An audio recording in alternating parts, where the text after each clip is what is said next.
Hello, this is Rob McDowell of the Paintless Dent Repair University. What I have laid out on the table here are the minimum tools that you need to do paintless dent repair. I get a lot of calls from students that go, hey, I don't have enough money to buy a full-blown kit. What can I do most repairs with?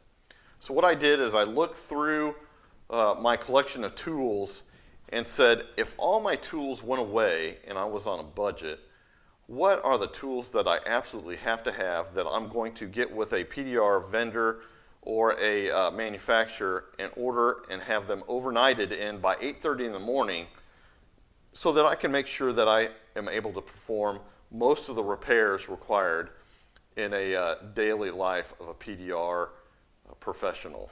So what I've got here I've got whale tails. I've got a collection of rods, whether single bends, double bends, super sharps.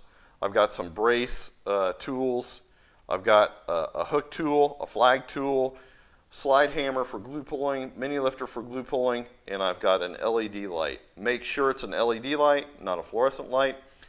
Along with this post, whether you're watching this on YouTube or Facebook, I have a list of all the tools that you see here. Go by that list and this will form the basis of your collection of tools that you'll need to perform paintless dent repair. One thing about tool kits is that you'll see tool kits that have anywhere from 40 to 60 tools.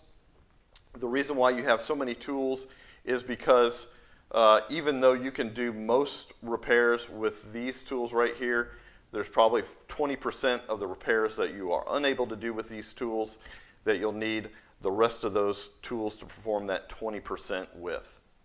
So take this information, build yourself a kit, and start working on doing paintless dent repair with this minimum amount of tools. Have a great day.